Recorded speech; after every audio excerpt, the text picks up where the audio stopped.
Hello बच्चों, आज अपन अपने क्लास 10th में जो अपने केमिस्ट्री का सेक्शन अपने स्टार्ट किया था, उसमें जो पहला चैप्टर है केमिकल रिएक्शन एंड इक्वेशन, उसको अपन आज डिस्कस करेंगे। इस चैप्टर को अपन ने लगभग आधा कवर कर लिया था, जिसमें अपन ने रासायनिक अभिक्रिया लिखते कैसे हैं, उसमें संतुलित रासायनिक अभिक्रियाओं के प्रकार कितने हैं, संतुलित रासायनिक अभिक्रिया क्या है, असंतुलित क्या है, फिर रासायनिक अभिक्रिया के लक्षण क्या है, उन लक्षणों की अपन ने चर्चा कर ली थी। फिर रासायनिक अभिक्रिया को संतुलित क्यों करते हैं, ये सारी बातें अपन ने डिस्कस कर ली थी। तो आज अपनी जो जो चीज़ें छूटी उनको अपन डिस्कस करेंगे और चैप्टर को कंप्लीट करेंगे पूरा। तो आप बने रहिए मेरे साथ, पूरा वीडियो देखना, बिल्कुल भी स्किप मत करना। तो अपना जो अब तक अपन ने देखा था रासायनिक अभिक्रिया एंड समीकरण, ये आपके चैप्टर का नाम है।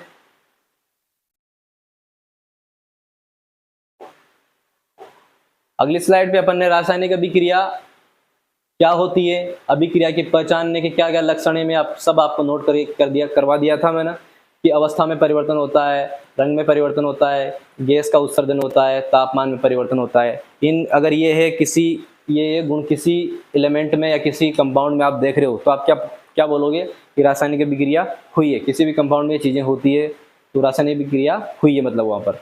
अगला इसके बाद अपन ने देख लिया था रासायनिक समीकरण कितने प्रकार की होती है, उसको लिखते कैसे हैं, संतुलित समीकरण क्या होती है, असंतुलित समीकरण क्या होती है, सारी बातें अपन ने देख ली थी। फिर रासायनिक अभिक्रिया को संतुलित क्यों किया जाता है, ये भी अपन ने देख लिया था। संतुलित कैसे करते हैं, ये भी अपन ने देख लिया था। उसके बाद रासायनिक अभिक्रियाओं के प्रकार, तो रासायनिक अभिक्रियाओं के प्रकार में अपन ने संयोजन अभिक्रिया देख चुके थे। वियोजन अभिक्रिया में अपन ने उसमें वियोजन पूरा पढ़ लिया था, वेदित वियोजन भी पूरा पढ़ लिया था, अलग से वीडियो बना के मैंने आपको दे दिया था। फिर भी अगर मैंने स्लाइड में इसको ऐड किया है, फिर से डिस्कस कर दूंगा थोड़ा थोड़ा। आज अपन पढ़ेंगे प्रकाशिक वियोजन और विस्थापन अभिक्रिया, द्विविस्थापन अभिक्रिया, अपचयन और उपचयन अभिक्रिया। मैंने आपको इंग्लिश की टर्म भी साथ में लिख कर दी है, तो आप कोशिश करें कि हिंदी की टर्म के साथ साथ आप इंग्लिश की टर्म को भी याद रखने का पूरा प्रयास करें। चलते हैं अपने वियोजन अभिक्रिया पर। अब देखो बच्चों, क्या लिखा हुआ है वियोजन अभिक्रिया, तो सीधी सी बात है, वियोजन अभिक्रिया में क्या होता है, कोई भी कंपाउंड होता है वो टूटता है। यहाँ किसकी उपस्थिति में टूटेगा, सूर्य के प्रकाश की उपस्थिति में। तो इसी अभिक्रिया को क्या बोल देंगे, मैंने प्रकाशिक वियोजन अभिक्रिया लिखा हुआ है, मैंने प्रकाशिक वियोजन अभिक्रिया, प्रकाशिक वियोजन अभिक्रिया। देखो ये रिएक्शन दी हुई है, सिल्वर क्लोराइड है, जब इसको अपन सूर्य के प्रकाश की उपस्थिति में रखेंगे तो ये सिल्वर और क्लोरीन गैस में इसका क्या हो जाता है, वियोजन हो जाता है। ये कौन सी भी क्रिया है बच्चों, प्रकाशिक वियोजन अभिक्रिया। आपकी बुक में क्रियाकलाप 1.1 दिया हुआ है, उसको जब आप पढ़ोगे ना, उसमें यही कुछ बोला हुआ है उसमें, कि आपको एक चाइना डिश लेनी। चाइना डिश कुछ नहीं है, प्लेट है एक, जिसको एक विशेष शेप की, इस टाइप की ये चाइना डिश है। इसमें आपने क्या ले रखा है, सिल्वर क्लोराइड। जब आप सिल्वर क्लोराइड को सूर्य के प्रकाश की उपस्थिति में रखते हो तो दूसरा रंग, मतलब पहले देखो सिल्वर कौन से कलर की होती है, व्हाइट कलर की, तो इसका जो व्हाइट कलर है वो कैसा हो जाएगा, ग्रे कलर हो जाएगा, दूसरा कलर हो जाएगा। क्योंकि रंग में परिवर्तन होना किसका गुण है, कि वहां पर रासायनिक अभिक्रिया हुई है, तो उसका जो व्हाइट कलर था कैसा हो गया, वो दूसर रंग का हो गया। अर्थात यहाँ पर क्या हुई है, रासायनिक अभिक्रिया हुई है। करवाने वाला कारक कौन था, सूर्य का प्रकाश। किसका वियोजन किस में हो गया, तो सिल्वर क्लोराइड का वियोजन सिल्वर और क्लोरीन में हो गया। ये प्रकाशिक वियोजन में आपको ध्यान रखना है। फिर थोड़ी सी बात करते हैं अपन एक दूसरा कंपाउंड, ये भी आप याद रखो, सेम वही है। इस बार अपन ने सिल्वर क्लोराइड ने लेकर सिल्वर ब्रोमाइड लिया है, तो ये भी प्रकाश की उपस्थिति किस में टूट रहा है, इसमें अपने सिल्वर में और ब्रोमीन में। ऊपर दी गई अभिक्रियाओं का उपयोग श्वेत श्याम अभिक्रिया का उपयोग श्वेत श्याम फोटोग्राफी में किया जाता है। अब देखो बच्चों, अगर आपसे ये चीज स्पेशल, इसको याद रखना कि श्वेत श्याम फोटोग्राफी, जानते हो ना, ब्लैक एंड व्हाइट फोटोग्राफी, उसमें किसका यूज किया जाता है, तो क्या लिखोगे एग्जाम में, AgBr, क्या लिखोगे, AgBr, सिल्वर ब्रोमाइड। इसका उपयोग कहाँ किया जाता है, श्वेत श्याम यानी कि ब्लैक एंड व्हाइट फोटोग्राफी में। इस तरह के आपके प्रश्न एग्जाम में पूछी जाएगी वियोजन अभिक्रिया से। अब अपन अगला देखते हैं। अगला है अपना विद्युत अपघटन। हालांकि इसको मैं आपको पढ़ा चुका था, फिर भी मैं थोड़ा ब्रीफ में इसको डिस्कशन करता हूँ, कि जब आप जल में विद्युत धारा प्रवाहित करते हो तो आपको क्या देखने को मिलता है, कि जो जल होता है वो हाइड्रोजन और ऑक्सीजन गैस में उसका क्या हो जाता है, वियोजन हो जाता है। आपसे क्या पूछेगा कि वो हाइड्रोजन और ऑक्सीजन जो वियोजित हुई, तो उनमें हाइड्रोजन का अनुपात कितना था और ऑक्सीजन का अनुपात कितना था, दोनों का आयतन का अनुपात बताओ। क्या बताओगे आप, अनुपात 2:1। ये प्रश्न आपसे पूछा जाएगा। अगला प्रश्न आपसे क्या पूछेगा कि एनोड, भाई अपन ने इलेक्ट्रिसिटी उसमें प्रोवाइड की, तो अपन ने क्या लगाए होंगे, उसमें 2 एनोड लगाए होंगे। देखो आप 2 इलेक्ट्रोड लगाए होंगे। जो पॉजिटिव टर्मिनल है उसका नाम क्या है बच्चों, एनोड, और जो नेगेटिव टर्मिनल है उसका नाम क्या है बच्चों, कैथोड। तो एनोड पर कौन सी गैस रिलीज होगी, ऑक्सीजन। कैथोड पर कौन सी गैस रिलीज होगी, हाइड्रोजन। ये बातें आपको याद रखनी है। इसको मैं शॉर्ट में इसलिए बता रहा हूं क्योंकि ये मैं आपसे डिस्कस कर चुका था, इसका वीडियो मैंने आपको प्रोवाइड करवा दिया था। तो इस ये 2-3 प्रश्न है इससे। रिएक्शन याद रखना, इसकी अनुपात याद रखना, एनोड पर कौन सी गैस आ रही है, ऑक्सीजन, कैथोड पर कौन सी गैस आ रही है, हाइड्रोजन। ये चीजें आप याद रखना। ये पूरी स्लाइड में आपको अवेलेबल करवा दूंगा। तो इसको मैंने शॉर्ट में डिस्कस कर लिया। अब अपनी वियोजन अभिक्रिया कंप्लीट है। जल का विद्युत अपघटन अपन ने देख लिया। अब अपनी जो नेक्स्ट स्लाइड है, ऊष्माशोषी अभिक्रिया। तो ऊष्माशोषी अभिक्रिया किसे कहते हैं बच्चों, ऐसी अभिक्रियाएं जिनमें ऊष्मा का क्या हो, अवशोषण, उन्हें अपन क्या बोलेंगे, ऊष्माशोषी अभिक्रिया। आपकी बुक में एक एक्टिविटी दी हुई है, जब पेज नंबर आप निकालोगे, पेज नंबर 11, तो उसमें आपको एक ऐसी एक्टिविटी देखने को मिलेगी, ये वाली, निम्नलिखित क्रियाकलाप करें, सिर्फ क्वेश्चन के ऊपर। तो उसमें लिखा हुआ है कि जब आप बेरियम हाइड्रोक्साइड को टेस्ट ट्यूब में अमोनियम क्लोराइड मिलाते हो तो आपको क्या चेंज देखने को मिलते हैं। तो आपको 2 प्रश्न आएंगे यहाँ से। पहला प्रश्न है क्या चेंज आपने देखा, तापमान में क्या चेंज देखा। तो आपको लिखना है तापमान क्या हो जाता है बच्चों, तापमान क्या हो जाता है, कम। तापमान कम हो गया अर्थात टेस्ट ट्यूब क्या होगी, ठंडी होगी। अगली चीज आपको देखनी है कि अभिक्रिया का प्रकार कौन सा है। तो अभिक्रिया कौन से प्रकार की होगी, ऊष्माशोषी प्रकार की, क्योंकि इस अभिक्रिया में टेम्परेचर का ड्रॉप हुआ है। तो ये कौन सी अभिक्रिया है, ऊष्माशोषी अभिक्रिया है। ऊष्माशोषी अभिक्रिया किसे कहते हैं, ऐसी अभिक्रियाएं जिनमें ऊष्मा का क्या हो, अवशोषण, एंडोथर्मिक अभिक्रिया कहलाती है, या फिर ऊष्माशोषी अभिक्रिया कहलाती है। ये चीज को आप याद रखोगे, ठीक है। अब नेक्स्ट पे चलते हैं अपन, विस्थापन अभिक्रिया। तो देखो विस्थापन अभिक्रिया क्या होती है। विस्थापन अभिक्रिया अपन उसे कहते हैं जिससे आप किसी कंपाउंड में से किसी एक एलिमेंट का क्या हो जाए, विस्थापन हो जाए किसी दूसरे तत्व की तरह, उसे अपन क्या बोलेंगे, विस्थापन अभिक्रिया। जैसे फॉर एग्जांपल आप समझो कोई AB नाम का आपके पास कोई कंपाउंड है, जब इसको ये C जो दूसरा एलिमेंट है A को क्या कर देता है, विस्थापित करता है, क्या बना देगा, C और B, और A क्या निकल गया, बाहर निकल गया। किसका विस्थापन हुआ, A का, इसलिए क्या बोल दिया अपन इसको, विस्थापन अभिक्रिया, डिस्प्लेसमेंट रिएक्शन। देखो अधिक क्रियाशील तत्व कम क्रियाशील तत्व को विस्थापित कर देता है। अब अपने को कैसे पता लगेगा कौन अधिक क्रियाशील है और कौन कम क्रियाशील है, तो उसके लिए मैं आपको एक टेबल दी हुई है, वो याद करा दूंगा, वो याद रखनी पड़ेगी आपको। तो देखो इस एक्टिविटी को पढ़ो जरा एक बार, विस्थापन अभिक्रिया के लिए, कि लोहे की 3 कील लीजिए, एक्टिविटी 1.9, क्रियाकलाप 1.9। उसमें क्या है, लोहे की आपको 3 कील लेनी है, उन्हें रेगमाल से रगड़ कर साफ कीजिए। रेगमाल से इसलिए रगड़ा जाता है ताकि कोई अशुद्धियां हो किसी ऑक्साइड की या फिर किसी और कंपाउंड की, तो वो हट जाए। उनको A और B से चिन्हित कीजिए और एक परख नली लीजिए। प्रत्येक परख नली में 10 ml कॉपर सल्फेट का विलयन लीजिए। आपको ये जो टेस्ट ट्यूब दिख रही है, इस टेस्ट ट्यूब में जो नीला नीला आपको सॉल्यूशन दिख रहा है, ये किसका सॉल्यूशन है बच्चों, कॉपर सल्फेट का, CuSO4। कॉपर सल्फेट का सूत्र क्या है, CuSO4। कलर कैसा है इसका, नीला। इसमें लोहे की 2 कीलें डालनी है आपको। ये परख नली, इसको अपन क्या बोलते हैं, परख नली। सिंपल सा एग्जाम में ये भी पूछ सकता है कि परख नली का डायग्राम बनाओ, तो आप परख नली का डायग्राम बनाना ऐसा, उसको क्या बोलते हैं बच्चों अपन, टेस्ट ट्यूब। लोहे की कील अपन ने इसमें डुबोई है, ठीक है। दोनों कीलों को धागे से बांधकर सावधानी पूर्वक परख नली के कॉपर सल्फेट के विलयन में 20 मिनट तक डुबो के रखिए। तुलना करने के लिए एक कील को अलग दे, 3 कीलें ली थी अपन ने, उनमें से अपन को 2 को डिप किया हुआ है और एक को बाहर रखा हुआ है, ताकि अपन कंपेयर करेंगे ना कि भाई कलर में क्या चेंज आया है। 20 मिनट पश्चात कॉपर सल्फेट के विलयन से बाहर निकाल दीजिए। परख नली A, परख नली B में कॉपर सल्फेट के विलयन की रंग की तीव्रता की तुलना कीजिए। सब देखेंगे अपन आगे, बाहर रखिए। देखो अब जो अगली स्लाइड उसको देखो ध्यान से। ये लोहे की कील शुरुआत में ऐसी थी, जैसे अपन ने इसको कॉपर सल्फेट के सॉल्यूशन में डाला, इसमें इसका रंग ऐसा हो गया। कॉपर सल्फेट के विलयन से बाहर निकाली गई क्योंकि इस पर कॉपर सल्फेट, इस पर क्या हो गया, कॉपर की लेयर जमा हो गई। देखो इधर, वहीं अपना जो कॉपर सल्फेट का सॉल्यूशन था, इसका कलर कैसा था, नीला।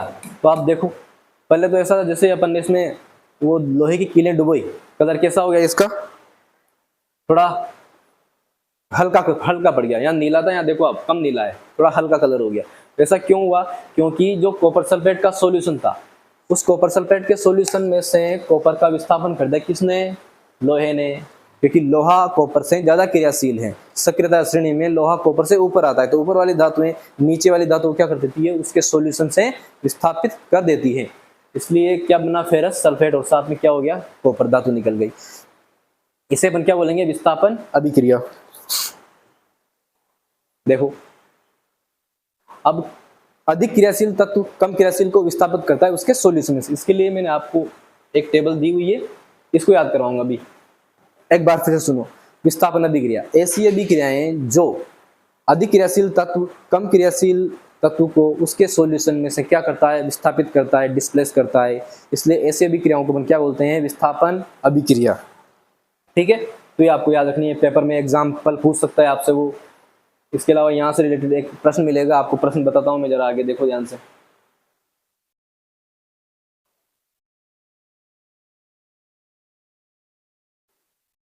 देखो ये वाला प्रश्न,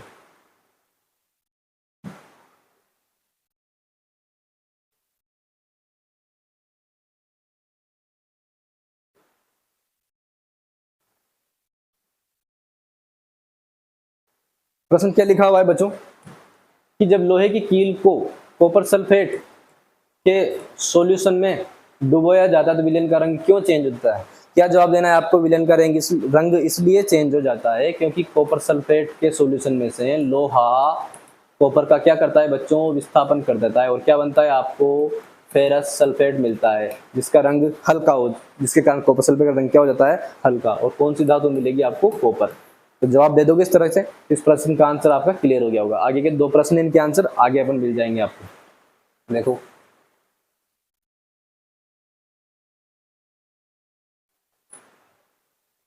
विस्थापन अभिक्रिया, तो आपको मेरे ख्याल से विस्थापन अभिक्रिया समझ में आ गई होगी। अब ये कौन सा तत्व ज्यादा क्रियाशील है, कौन सा तत्व कम क्रियाशील है, विस्थापन अभिक्रिया के लिए मैंने आपको एक टेबल दी है, इसको पढ़ो जरा ध्यान से।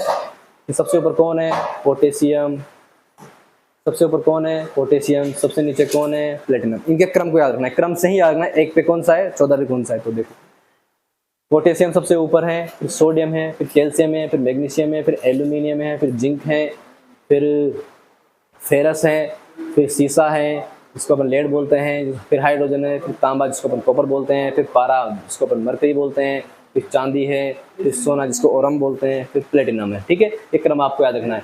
ये सबसे ज़्यादा क्रियाशील हैं और ये सबसे कम क्रियाशील हैं। देखो सबसे अधिक क्रियाशील और सबसे कम क्रियाशील, तो क्रियाशीलता का घटता क्रम, ये सबसे ज़्यादा क्रियाशील है और ये सबसे कम क्रियाशील है, याद रखना। ट्रिक क्या याद रखने की, केदारनाथ का माली आलू जरा फीका पकाता है, याद रखो, केदारनाथ का माली आलू जरा फीका पकाता है। वैसे बच्चों ट्रिक याद रखने की ज़्यादा जरूरत नहीं है, आप सीधा याद रखो, क्योंकि ट्रिक से चीज़ें भूलते हैं कई बार आपको ट्रिक याद, क्योंकि ट्रिक में क्या है कि आपको कंटेंट भी याद रखना है और ट्रिक भी याद रखनी है। इसलिए मैं आपको सलाह देता हूँ सीधा जैसा लिखा वैसा याद करो, ट्रिक के चक्कर मत पड़ो।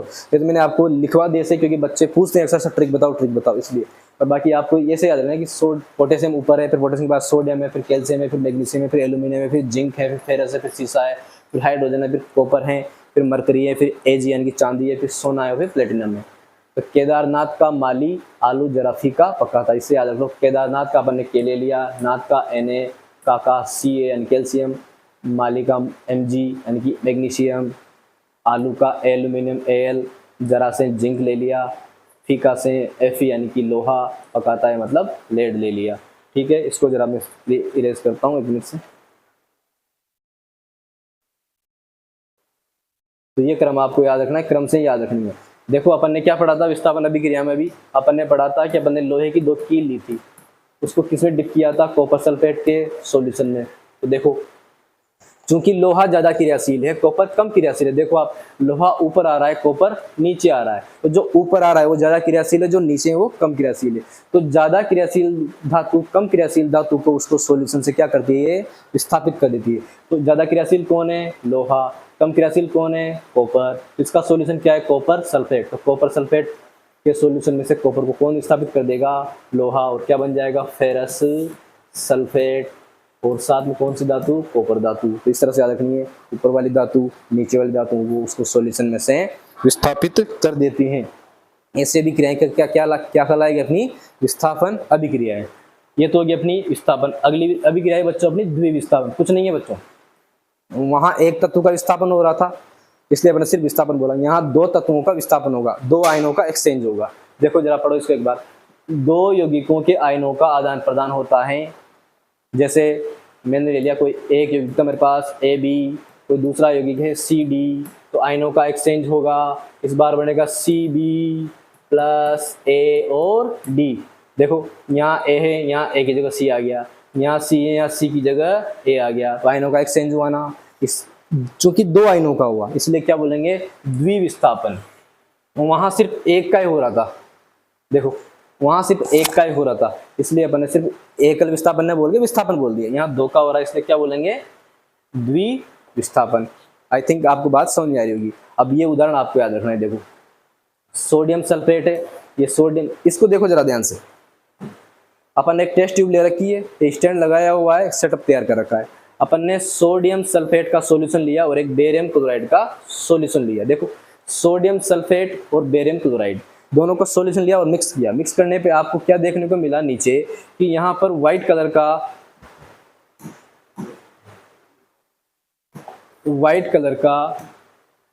का पीपीटी यानी कि अवक्षेप जमा हो गया, कोई सॉलिड पदार्थ नीचे जमा हो गया, इसी को क्या बोलते हैं अपन, बेरियम सल्फेट। क्या है बच्चों, ये बेरियम सल्फेट, ये दिख रहा है ना आपको यहाँ पर, क्या ये बेरियम सल्फेट, ये जो दिख रहा है, तो बेरियम सल्फेट के अवक्षेप का निर्माण होता है।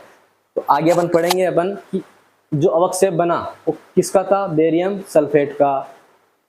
कौन से रंग का होता है, व्हाइट कलर का होता है। कौन से कलर का होता है, व्हाइट। आपसे पेपर में दोनों बातें पूछी जा सकती है। ये रिएक्शन दे दी, यहाँ की जगह लिख दिया उसने, इसकी जगह एक्स लिख दिया उसने, ये नहीं दिया आपको, लिख दिया कि यहाँ पर क्या आएगा, तो आपको क्या लिखना है, बेरियम सल्फेट। रंग पूछ सकता है कि रंग कौन सा रहेगा, व्हाइट। क्या बोलते हैं इसको, पीपीटी, प्रेसिपिटेशन यानी कि अवक्षेप। तो ऐसी अभिक्रियाओं को अपन अवक्षेपण अभिक्रिया भी कहते हैं। आगे दिया हुआ है, जरा देखो जरा इसको, अवक्षेपण अभिक्रिया।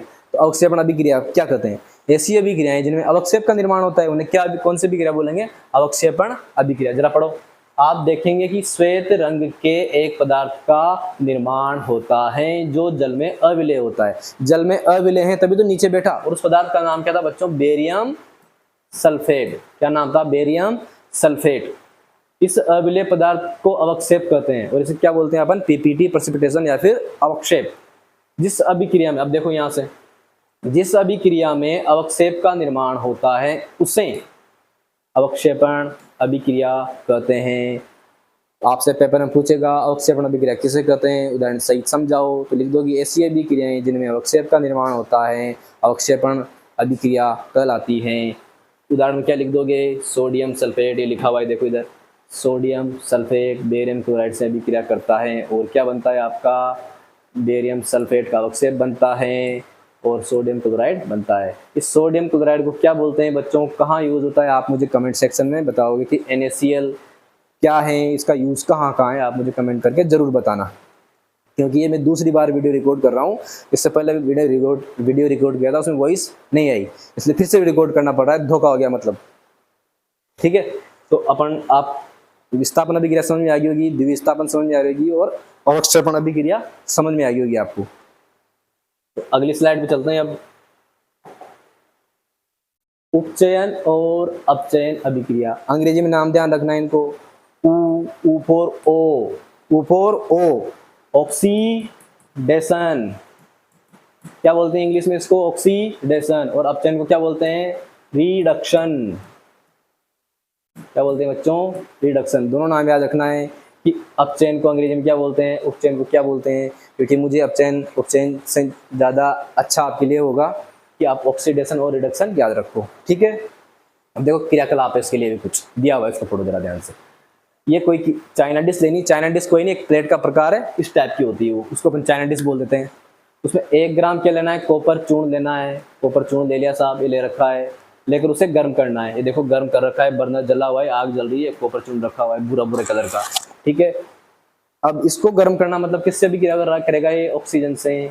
जैसे ये डेल्टा का मतलब क्या होता है बच्चों, गर्म करना, उष्मा देना, हीट करना। तो जैसे गर्म करेंगे किसमें कन्वर्ट हो जाएगा, ये कॉपर के ऑक्साइड में। इसको क्या बोलते हैं, क्यूप्रिक ऑक्साइड, क्यूप्रिक ऑक्साइड। ठीक है, इसमें कन्वर्ट हो जाएगा ये।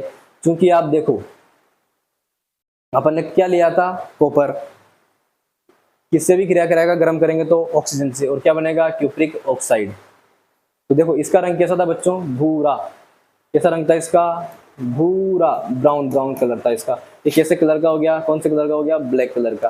पूछेगा आपसे, वो कलर पूछ सकता है। वो कोई अभी क्रिया दे दी उसने कि जब कॉपर की गर्म किया जाता है तो एक काले रंग का पदार्थ बनता है, उस पदार्थ का नाम क्या है, तो क्या नाम है पदार्थ का, कॉपर ऑक्साइड। या फिर उल्टा पूछ सकता है कि जो कॉपर ऑक्साइड बना है इसका रंग क्या है, तो रंग कौन सा है, ब्लैक कलर है। अब देखो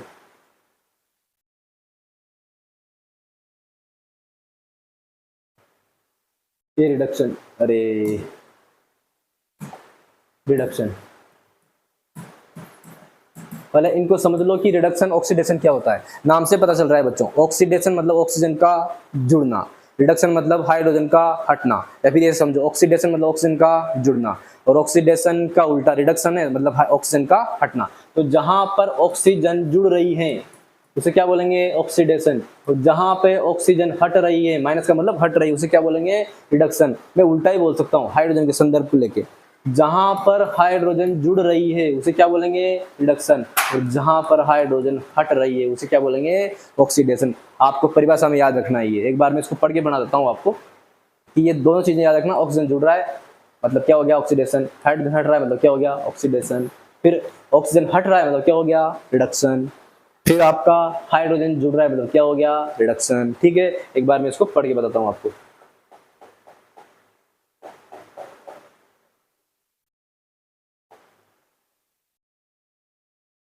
सारी स्लाइड आपको मिल जाएगी, लिखी हुई है।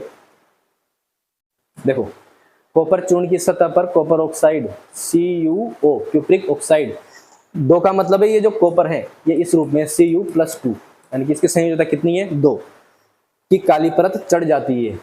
ये काला पदार्थ क्यों बना, क्योंकि कॉपर का क्या हो गया बच्चों, ऑक्सीडेशन, ऑक्सीकरण या फिर उपचयन। दूसरा नाम क्या है, ऑक्सीकरण। क्या नाम है, उपचयन का दूसरा नाम क्या है, ऑक्सीकरण।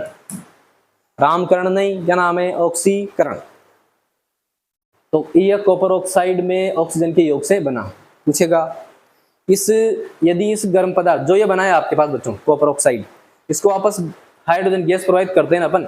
देखो, इस गर्म पदार्थ कॉपर ऑक्साइड के ऊपर हाइड्रोजन गैस प्रोवाइड की जाए तो काली सतह परत, काली परत भूरे रंग की हो जाती है। क्यों हुई भूरे रंग की, क्योंकि जैसे ही हाइड्रोजन गैस प्रोवाइड करे अपन ने, वापस से ये इससे क्रिया करेगा और किसमें कन्वर्ट हो जाएगा बच्चों, कॉपर में, और जल का अणु बाहर निकल जाएगा। देखो, तो देखो यहां से दो प्रश्न क्लियर होंगे अपने।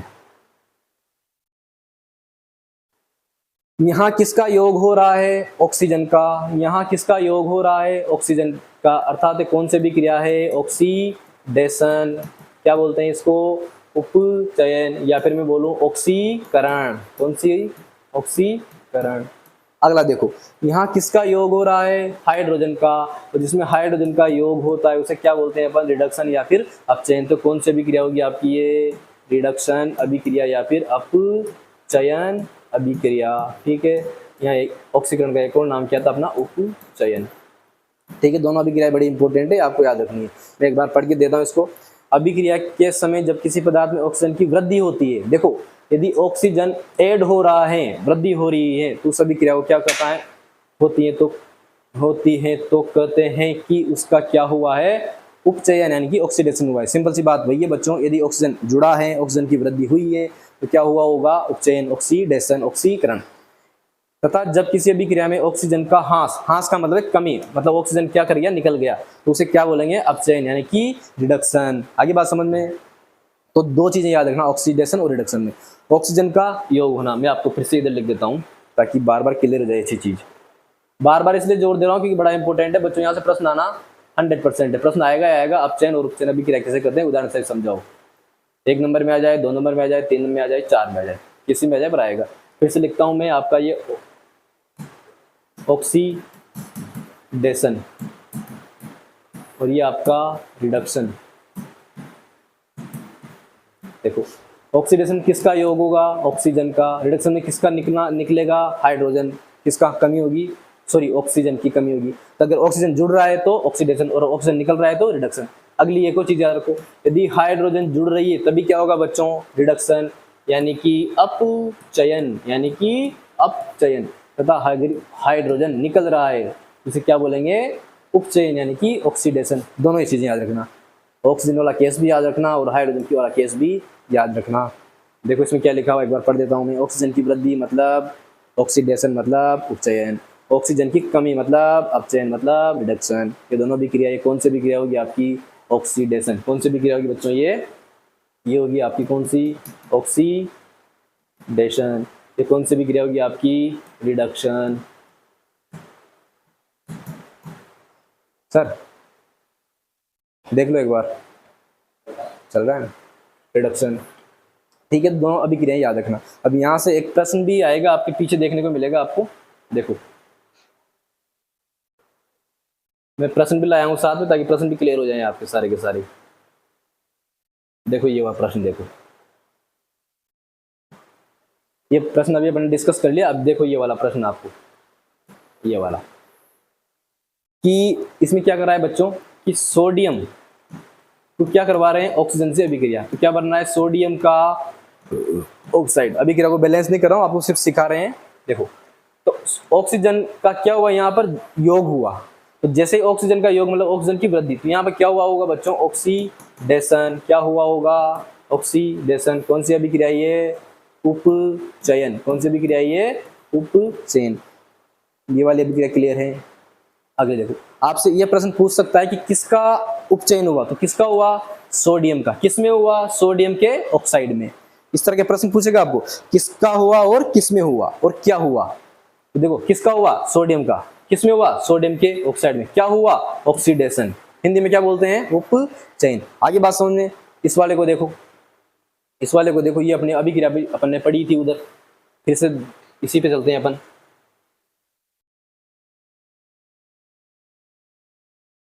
देखो ये वाली अभिक्रिया देखो आप,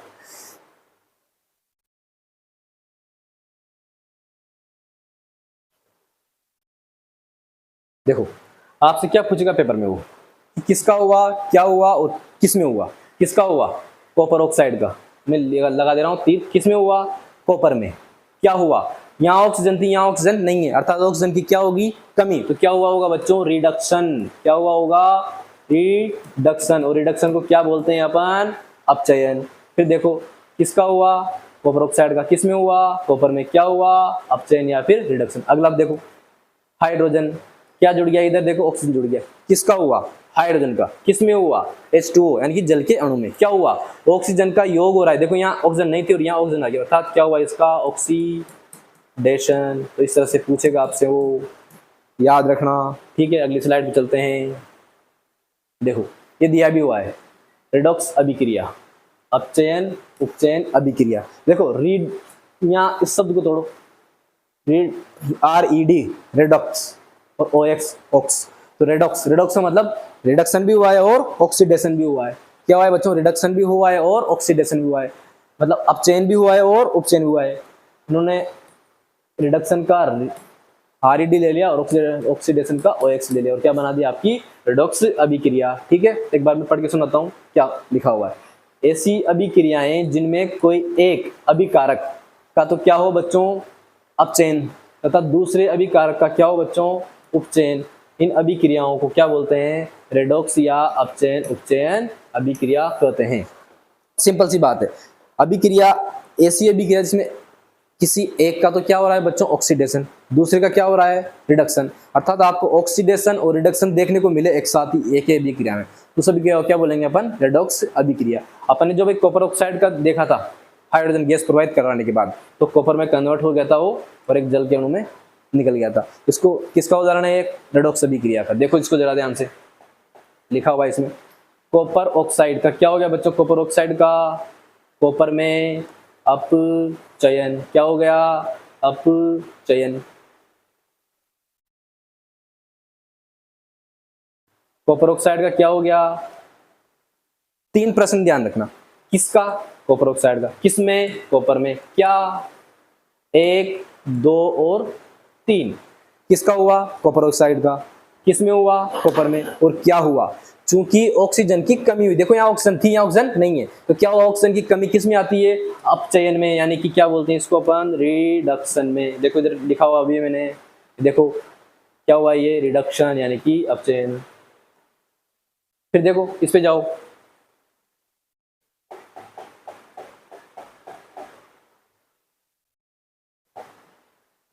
देखो इधर जाओ, ये हाइड्रोजन थी, किसमें कन्वर्ट हो गया, जल के अणु में।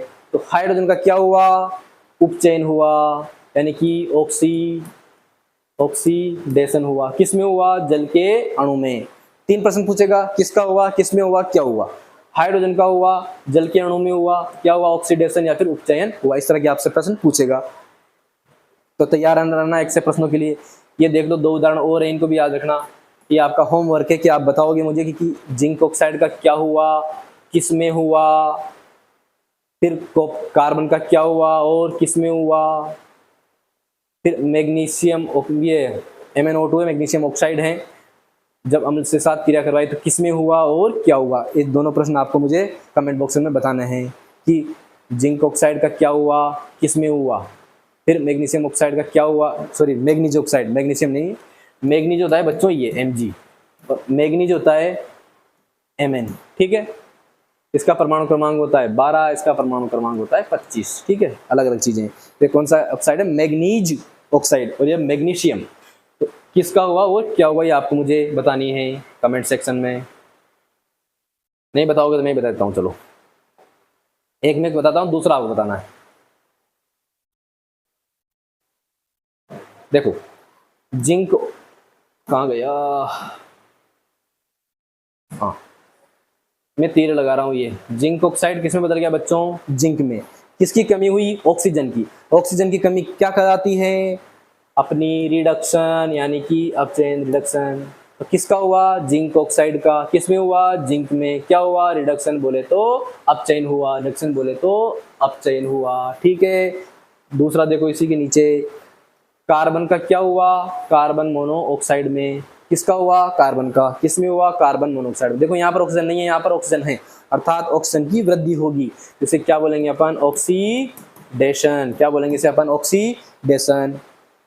तो यही प्रश्न पूछेगा 3, क्या, किसका हुआ, किसमें हुआ और क्या हुआ। ये आपको आना चाहिए इस तरह के तीर लगाना, किसका हो रहा है, किसमें हो रहा है और क्या हो रहा है। आगे बात समझे, इसका आप मुझे कमेंट सेक्शन में बताओगे, ठीक है। अगर अपन अगली स्लाइड में चलते हैं, नेक्स्ट स्लाइड। यहां से अपना जो संसारण और विकृत गंधिता दिया हुआ है, कोरोजन और विकृत गंधिता, यहाँ से हर साल एग्जाम में प्रश्न आते हैं, तो बड़ा इंपॉर्टेंट प्रश्न है। 3-4 तारे लगा लो आप चाहो तो यहाँ पर 1, 2 और 3, क्योंकि यहाँ से प्रश्न आना है डेफिनेटली। संसारण क्या होता है, विकृत गंधिता क्या होता है, इनसे बचाव के उपाय, तो यहाँ से प्रश्न आना 100% संभव है। तो एक बार मैं आपको पढ़ के सुना देता हूँ क्या लिखा हुआ है इसमें। देखो देखो, क्योंकि संसारण क्या एक प्रकार की ऑक्सीडेशन है, तो इसीलिए इसको ऑक्सीडेशन अभिक्रिया के बाद रखा है। जरा पढ़ो, देखो ऑक्सीडेशन यानी कि उपचयन अभिक्रियाओं के दैनिक जीवन में प्रभाव। इस तरह से प्रश्न आ सकता है आपसे कि आप ऑक्सीडेशन अभिक्रियाओं के दैनिक जीवन में कोई एक प्रभाव बताओ, कोई 2 प्रभाव बताओ। क्या लिखोगे, एक तो संसारण, दूसरा क्या लिखोगे, विकृत गंधिता। दोनों को बारी बारी से पढ़ेंगे अपन। देखो क्या लिखा हुआ है, संसारण यानी कि कोरोजन, जब कोई धातु अपने आसपास के वातावरण में मौजूद अम्ल, नमी या आर्द्रता, हवा, पानी के संपर्क में, आर्द्रता का मतलब क्या है, हवा पानी, मतलब नमी, वातावरण में नमी के संपर्क में आती है, तो वो धीरे धीरे रंग में परिवर्तन करके नष्ट हो जाती है। इस प्रक्रिया को क्या कहते हैं बच्चों, संचरण। आपने देखा होगा ना बच्चों कि लोहा बाहर खुले में रखा होता है तो उसमें धीरे धीरे जंग लग जाता है। वैसे आपने चांदी देखी होगी, चांदी धीरे धीरे काली पड़ने लग जाती है। वही आपने तांबा देखा होगा, तांबा धीरे धीरे उसका कलर चेंज होने लगता है और हरा हो जाता है। तो ये किसके उदाहरण है बच्चों, संचरण के। तो संचरण के क्या लिखोगे आप संचरण में, कि संचरण किसे कहते हैं, कि जब कोई धातु बाहर वायुमंडल में नमी, आर्द्रता और अम्ल के संपर्क में आती है ना, तो उसका रंग परिवर्तन होने लग जाता है। इस प्रक्रिया को क्या कहते हैं अपन, संसारण। याद रखना है इसको। तो देखो जैसे कि उदाहरण है संसारण के, लोहे पर जंग लगना, चांदी का संसारण होना, चांदी का काला पड़ जाना, इसके अलावा तांबे का संसारण होना। एक बार पढ़ लो इसको, मैं पढ़ देता हूँ साथ में। लोहे की नई वस्तुएं चमकदार होती हैं, लेकिन कुछ समय बाद उन पर लालिमा युक्त भूरे रंग की परत चढ़ जाती है, जिसे क्या कहते हैं, जंग। लोहे पे जंग लगता है ना, वो किसका उदाहरण है, ऑक्सीडेशन का। और किसमें पढ़ते हैं उसको अपन, संसारण में। वहीं चांदी का पढ़ो, चांदी के गहने या बर्तन हवा में मौजूद सल्फर के साथ क्रिया करके काले पड़ जाते हैं, इससे चांदी भी खराब होने लग जाती है। भी देखेंगे, इनके फोटो बताऊंगा मैं आपको आगे।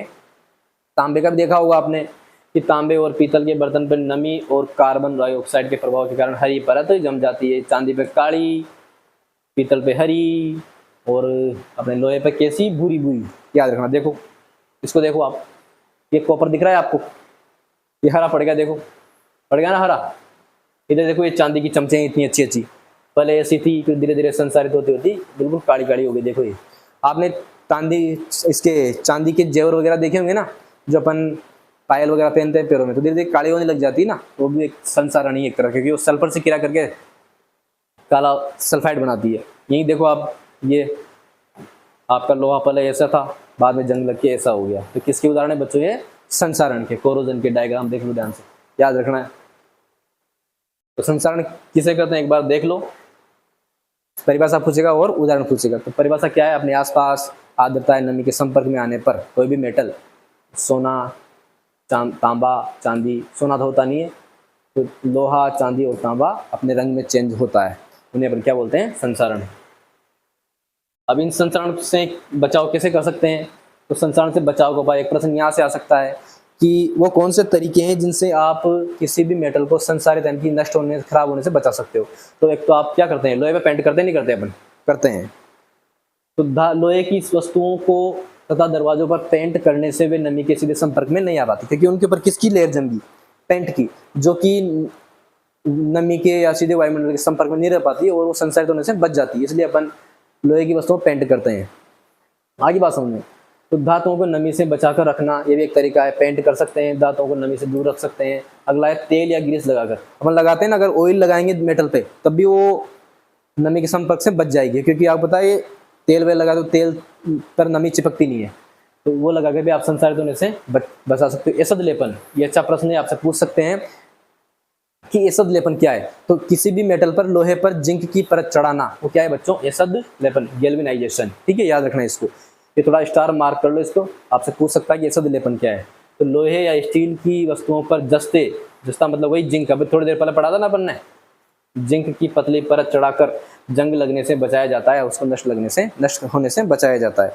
इसे अपन क्या कहते हैं? एसद लेपन या गैल्वेनाइजेशन। तो संसारण से बचाव के ये तीनों तरीके याद रखना अपन आप, एक तो पेंट करना, दूसरा तेल या ग्रीस लगाना, तीसरा एसद लेपन या फिर गैल्वेनाइजेशन, जिसे अपन जिंक की परत चढ़ाते हैं। तीनों आप संसारण से बचाव के उपाय में याद रखना। अगला प्रश्न है बच्चों आपका, टॉपिक जो है देखो, ये पेंट की परत चढ़ा दी, ये ग्रीस लगा दिया, ये नीचे मेटल है, इसके ऊपर पेंट लगा दिया, सीधे वायु के संपर्क नहीं आएगी। तो यहाँ पे देखो ऑयल लगा दिया तो नहीं आएगी, एक गैल्वेनीकरण जिंक की परत चढ़ा दी, नहीं आएगी। तो एक बार पढ़ लेना आप इनको, सब कुछ वही है जो मैंने बोला है ना। तो बना के चलते हैं अब अगली स्लाइड पर। देखो पेंट कर रहा है, क्यों कर रहा है? पेंट सजाने के लिए। हाँ, दो काम हो गए, एक तो संसारण से बच जाएगी, वो चीज अच्छी भी दिखेगी, इसलिए ग्रीस लगा रहा है। हालांकि ग्रीस का यहाँ पर और कारण है, यहाँ पर फ्रिक्शन कम हो इसलिए ग्रीस लगा रहा है, लेकिन ये डायग्राम तो गलती से लगा है मेरे ख्याल से। पर इससे दो काम हो रहा है, एक तो संसारण से बच रही है और फ्रिक्शन से भी बच रही है। ये देखो गैल्वेनीकरण, बड़ी बड़ी फैक्ट्रियों में ऐसे डुबोया जाता है, तो उसके ऊपर जिंक की परत चढ़ जाती है। गैल्वेनीकरण में आप यही याद रखना कि जस्ते की परत चढ़ाना, जिंक की परत चढ़ाना। आप मुझे कमेंट सेक्शन में बताओगे कि जिंक का परमाणु क्रमांक क्या होता है। ठीक है, आगे चलेंगे। अब देखो ये विकृत गंधिता, अब क्या होती है रेंसिडिटी, विकृत गंधिता क्या होती है? देखो बच्चों, कभी आपने नमकीन खाए, चिप्स खाए होंगे, तो जब नमकीन काफी देर तक खुले में रखे होते हैं तो आपने देखा होगा कि धीरे धीरे वो स्वाद चेंज हो जाता है उनका। तो ऐसा क्यों हुआ? वहीं चिप्स की थैली आपने देखी होगी, अगर चिप्स रखा हुआ है ऐसे उसका स्वाद चेंज हो जाता है, यही आपकी विकृत गंधिता है। अब ऐसा क्यों हुआ, विकृत गंधिता क्या है, इससे कैसे बचा जा सकता है, ये अपने को पढ़ना है। प्रश्न भी अपने यही आएंगे। देखो क्या है विकृत गंधिता, क्योंकि आपको पता है नमकीन भी ऑयल से बनते हैं, वहीं चिप्स भी ऑयल में फ्राई करते हैं उनको, तब जाके चिप्स बनते हैं, नमकीन बनते हैं। देखो जब वसा और तेल से बने खाद्य पदार्थों को लंबे समय तक खुला छोड़ दिया जाता है तो उनका क्या हो जाता है बच्चों? ऑक्सीडेशन। क्योंकि अपन क्या पढ़ रहे थे? ऑक्सीडेशन अभिक्रियाओं का दैनिक जीवन में प्रभाव। उनका क्या होता है बच्चों? ऑक्सीडेशन या फिर उपचयन या ऑक्सीकरण हो जाता है। इससे भोजन का स्वाद और टेस्ट भी चेंज हो जाएगी, उसकी स्मेल भी चेंज हो जाएगी, वो खाने योग्य नहीं रहेगी। इसको अपन क्या बोलेंगे? विकृत गंधिता। यहाँ इन दोनों टॉपिक से एक प्रश्न आना 100% श्योर है, इसलिए आप इन संसारण और विकृत गंधिता को ध्यान से देखें, बार बार रिपीट मोड में करके देखें। देखो चिप्स की थैली दी हुई है मैंने नीचे, आपने देखा होगा ना कि चिप्स की थैली आती है तो उसमें तो चिप्स तो कम आते हैं, चिप्स तो 5 ही निकलेंगे, लेकिन गैस निकलेगी, फूला हुआ था बिल्कुल। तो ऐसा क्यों करते हैं? अपने को लूटने के लिए नहीं, लूटने के लिए तो करते होंगे, पर इसका जो साइंस है इसके पीछे वो है कि उसमें क्या भर दी जाती है बच्चों, नाइट्रोजन। कौन सी गैस आती है इसमें, नाइट्रोजन। अब जब नाइट्रोजन गैस भर दी जाती है तो क्या होता है कि जो चिप्स हैं इनका ऑक्सीडेशन होगा नहीं, ऑक्सीडेशन होगा नहीं तो ऑक्सीजन से क्रिया करेंगे नहीं, अर्थात ऑक्सीजन से नहीं क्रिया करेंगे तो ये खराब होने से बच जाएंगे। तो इनमें फूले हुए इसलिए फूले हुए लगते हैं आपको क्योंकि इनमें नाइट्रोजन गैस भरी होती है, क्योंकि नाइट्रोजन गैस भरने से ये खराब होने से बच जाएंगे। इसके पीछे साइंस है, याद रखना, पेपर में पूछेगा आपसे कि चिप्स की थैलियों में कौन सी गैस भरी होती है, तो कौन सी गैस, नाइट्रोजन। क्यों भरी जाती है, ताकि वो खराब ना हो, विकृत गंधित ना हो, रेंसिडिटी ना हो, इसलिए उनमें कौन सी गैस भरी जाती है, नाइट्रोजन। बड़ा इंपॉर्टेंट सवाल है, पूछेगा ही पूछेगा पेपर में। अगला चलो आप, विकृत गंधिता से बचाव के उपाय। अब किसी अपने वसा और तेल से बने पदार्थों को अपन खराब होने से कैसे बचा सकते हैं, उनके उपाय पढ़ने हैं। एंटीऑक्सीडेंट, यानी कि ऐसे पदार्थ मिला, एंटी मतलब विपरीत, ऑक्सीडेंट मतलब ऑक्सीजन, ऐसे पदार्थ मिलाएं अपन उसमें कि जो ऑक्सीजन से क्रिया न करने दे, अर्थात एंटीऑक्सीडेंट है, अर्थात विपरीत है, ऑक्सीजन से क्रिया करने से रोकें, ऑक्सीजन को उस खाने की चीज से क्रिया करने से रोकें। जैसे अपन क्या, उन पदार्थों को क्या बोलते हैं बच्चों, एंटीऑक्सीडेंट का उपयोग, उन्हें क्या बोलते हैं अपन, एक एंटीऑक्सीडेंट। पढ़ो जरा क्या लिखा हुआ है इसमें, प्रतिऑक्सीकारक अर्थात एंटीऑक्सीडेंट का उपयोग, अर्थात उनमें अपन एंटीऑक्सीडेंट पदार्थ मिला सकते हैं। वायुरोधी, आपने देखा होगा ना, अगर अपन किसी भी खाद्य पदार्थ को बिल्कुल टाइट रखेंगे, वायुरोधी बर्तन में रखेंगे तो खराब नहीं होगा वो, क्योंकि वहां ऑक्सीजन से क्रिया नहीं करेगा वो। तो एयर टाइट बर्तन में रख दें उसको, एंटीऑक्सीडेंट पदार्थ मिला दें, नाइट्रोजन गैस, ये वाला याद रखना है आपको, यही पूछेगा पेपर में, बिल्कुल तारा मार कर दो आप यहाँ पे, 3-4 बार तारा लगा दो मन में, आइज में तारा लगा दो, मार कर लो कि इंपॉर्टेंट है, पेपर में प्रश्न आना है, डेफिनेटली आना है यहाँ से, कि नाइट्रोजन गैस का प्रयोग चिप्स बनाने वाली कंपनियां चिप्स के पैकेट्स से ऑक्सीजन हटाकर उसमें नाइट्रोजन गैस भर देती हैं, ताकि चिप्स का क्या ना हो बच्चों, उपचयन यानी कि ऑक्सीडेशन ना हो, अर्थात ऑक्सीजन से विक्रिया ना हो। तो कौन सी गैस भरी जाती है चिप्स की थैलियों में, नाइट्रोजन। क्यों भरी जाती है, क्योंकि ये नाइट्रोजन उन चिप्स से विक्रिया करेगी नहीं, तो आपका जो सा कंटेंट उसमें था, जैसे चिप्स उसमें थे, जैसे नमकीन उसमें थे, वैसे वैसे आपको मिलेंगे। ठीक है, आगे चलो। एक प्रश्न आया ये कि, हालांकि इसको अपन आज डिस्कस नहीं किया है, लेकिन मैं तुम्हारे ऑफलाइन क्लासेस में पहले डिस्कस कर चुका हूं, तो ये प्रश्न देखो जरा ध्यान से, कि किसी एक्स पदार्थ के विलयन का उपयोग सफेदी करने के लिए किया जाता है। सीधी सी बात है, सफेदी करने के लिए, पुताई करने की बात कर रहा है। तो एक्स पदार्थ का नाम क्या है, इसका सूत्र लिखिए। अगला प्रश्न पढ़ो, ऊपर लिखे पदार्थ एक्स की जल से अभिक्रिया लिखिए, तो उस पदार्थ का नाम क्या है, इसके विलयन का उपयोग करेंगे सफेदी करने में। तो आप पता है, बिना बुझा हुआ चूना है, इसमें जब अपन पानी मिलाते हैं तो इसका सॉल्यूशन बन गया क्या, कैल्शियम का हाइड्रोक्साइड बन गया। इसी का उपयोग कहाँ करेंगे अपन, पुताई करने में। ठीक है, और साथ में क्या निकलेगी, ऊष्मा। क्या निकलेगी, ऊष्मा। तो कौन सी अभिक्रिया होगी, ऊष्मा क्षेपीय अभिक्रिया हो गई। तो उस पदार्थ एक्स का नाम क्या है बच्चों, CaO। क्या नाम है, CaO। सूत्र क्या है, कैल्शियम ऑक्साइड। फिर एक्स की जल के साथ अभिक्रिया लिखी दी, H2 के साथ अभिक्रिया। ठीक है, एक एक क्रियाकलाप के आपके जल के इलेक्ट्रोलाइसिस से। तो ये पूछ रहा है आपसे, एकत्रित गैस की मात्रा दूसरी से दुगनी क्यों होती है। तो आपको पता है कि जब जल का इलेक्ट्रोलाइसिस होता है, विद्युत, देखो मैं आपको स्लाइड पे ले चलता हूँ। विद्युत अपघटन होता है ना, अपन ने वियोजन अभिक्रिया पढ़ी थी ना, वहां पर वियोजन अभिक्रिया के प्रकार में अपन ने ये वाला देखा, जल का विद्युत अपघटन। देखो क्यों होती है, क्योंकि देखो यहाँ पर जल के कितने मॉलिक्यूल आप कितने दिख रहे हैं, 2। ये तो बोला था मैं आपसे, ये प्रश्न पूछा जाएगा। तो ऑक्सीजन कितना है, 1। तो कितने अनुपात में रिलीज होगी, 2:1। यहाँ कुछ भी नहीं लगा हुआ, मतलब क्या है, 1। तो ये इसका आंसर हो गया। जल के विद्युत अपघटन में हाइड्रोजन और ऑक्सीजन गैसों का अनुपात आयतन के हिसाब से 2:1 होता है। 2 किसका हो गया, हाइड्रोजन का। 2 किसका हो गया, 2 किसका हो गया, हाइड्रोजन का। और 1 किसका हो गया, ऑक्सीजन का। इसका अर्थ है कि कैथोड पर हाइड्रोजन की मात्रा एनोड पर ऑक्सीजन की मात्रा से कितनी होती है, दुगनी। मतलब यहाँ कितना है, हाइड्रोजन 2, यहाँ कितना ऑक्सीजन 1। आगे बात समझ में, चलें आगे।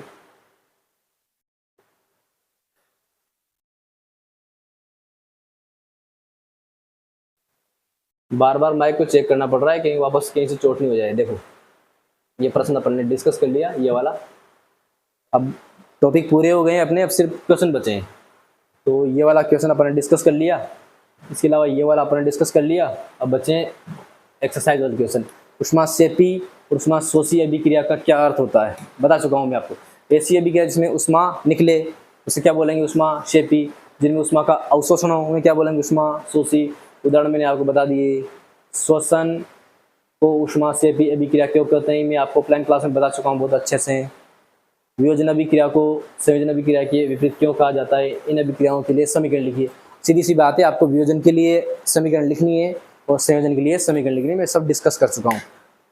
उल्टा क्यों है, क्योंकि आपको पता है वियोजन में क्या हो रहे थे, दो तत्व जुड़कर कोई एक एकल उत्पाद बना रहे थे, दो मिलकर एक बना रहे, इसलिए संयोजन है।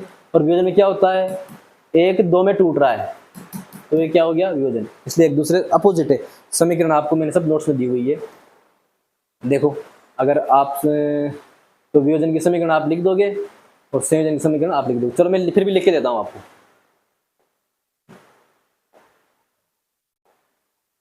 आपने सबसे पहले जब आपने चैप्टर शुरू किया था तो वहां आपने देखा होगा कि अपन मैग्नीशियम रिबन का दहन कर रहे थे नहीं कर रहे थे।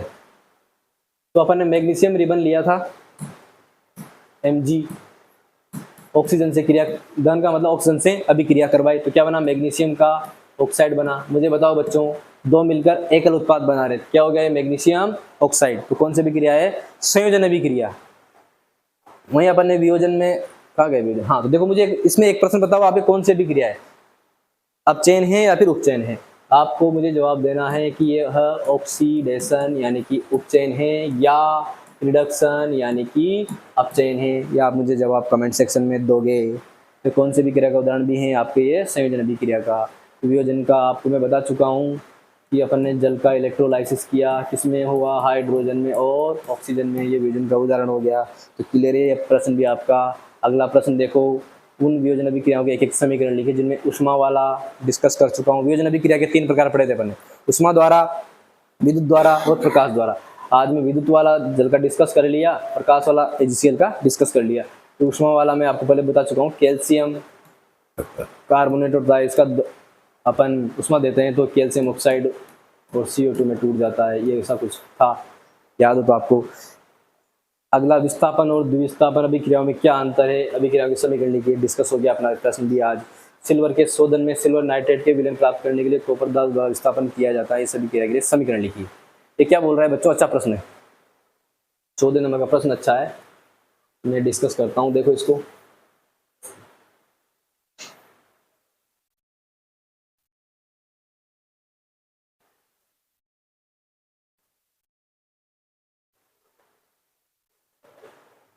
देखो प्रश्न है, सिल्वर के शोधन में silver nitrate AgNO3, silver nitrate का सूत्र क्या है, AgNO3।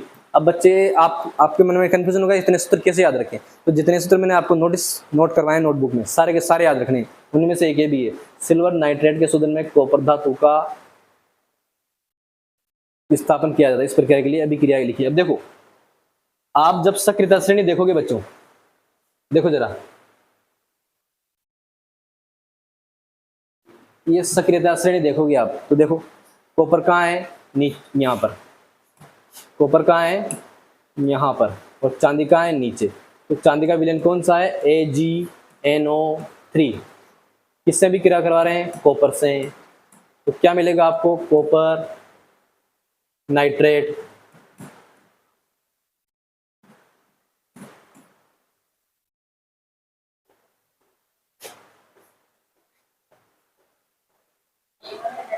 कॉपर नाइट्रेट मिलेगा, और साथ में कौन सी धातु मिलेगी आपको, सिल्वर। आगे बात समझने, तो ये सिल्वर धातु तो प्राप्त करनी थी अपने को, तो ये समीकरण होगी उसको। अब इसको संतुलित करना मैंने सिखाया, संतुलित है या नहीं आप मुझे बताओगे और करके बताओगे, ठीक है। अगला प्रश्न देखो आप, ये समीकरण होगी, फिर से बोल देता हूँ, कॉपर ऊपर है सक्रियता श्रेणी में और चांदी नीचे है, तो कॉपर चांदी को उसके विलयन में से क्या कर देता है, विस्थापित कर देता है। देखो विस्थापित कर दिया, ये चांदी निकल गई है और कॉपर नाइट्रेट का सॉल्यूशन बन गया अलग से।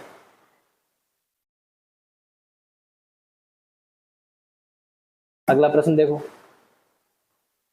अवक्षेपण अभिक्रिया समझा दी अच्छे से आज, फिर ये अपचयन उपचयन समझा दी अच्छे से आज, उदाहरण सही समझा दी। देखो ये भूरे रंग का एक चमकदार तत्व X को वायु की उपस्थिति में गर्म करने पर वो काला हो जाता है, बोला था मैंने प्रश्न आएगा यहाँ से, और आ भी गया। तत्व एक्स तथा उसके काले रंग का वैज्ञानिक नाम बताइए। भूरे रंग का तत्व कौन था आपका? कॉपर। किससे भी क्रिया कर रहा है? ऑक्सीजन से। क्या बन रहा है? Cupric oxide. आगे बात समझ में, क्या बन रहा है? Cupric oxide. तो काला तत्व, भूरे रंग का तत्व कौन है? एक्स का मतलब क्या है? कॉपर। उस काले रंग का यौगिक, ये काले रंग का है, काला काला काला, काले रंग का यौगिक का नाम क्या है? Cupric oxide. जो प्रश्न भी आपका क्लियर हो गया। अगला प्रश्न, लोहे की वस्तुओं को पेंट क्यों करते हैं? संसारण से बचाने के लिए। क्यों करते हैं बच्चों? संसारण से बचाने के लिए। अगला प्रश्न है बच्चों अपना 19वां, तेल एवं वसा युक्त खाद्य पदार्थों को नाइट्रोजन से प्रभावित क्यों किया जाता है? ताकि उनको खराब होने से बचाया जा सके। ये अब भी अपन ने डिस्कस कर लिया। वही अपना 20वां प्रश्न है, निम्नलिखित पदों का वर्णन कीजिए, प्रत्येक का एक उदाहरण दीजिए। कौन सा? संसारण और विकृत गंधिता। अच्छे से समझा दिया है मैंने, बोला भी था आपसे कि इससे प्रश्न आएगा तो उसको डेफिनेटली याद रखें। ये अपने उन 5 प्रश्नों में से एक प्रश्न रहेगा संसारण और विकृत गंध वाला, इसलिए इसको तो अच्छे से बार बार रिवीजन करना है। समझ में आ गया होगा, बहुत सिंपल सा टॉपिक है, बहुत जटिल नहीं है। उसके बाद अगली स्लाइड है बच्चों अपने पास।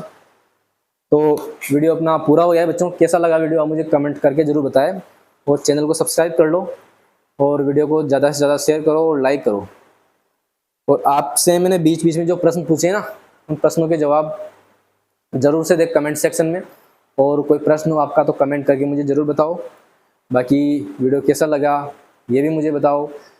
वीडियो रिकॉर्ड करते दौरान कई बार वॉइस डिस्कनेक्ट हो गया, स्पीकर में बैटरी डाउन हो गई थी ना, तो माइक में बैटरी जैसे डाउन होती है बार बार, तो 2-3 बार मैं वीडियो रिकॉर्ड कर पाए हैं।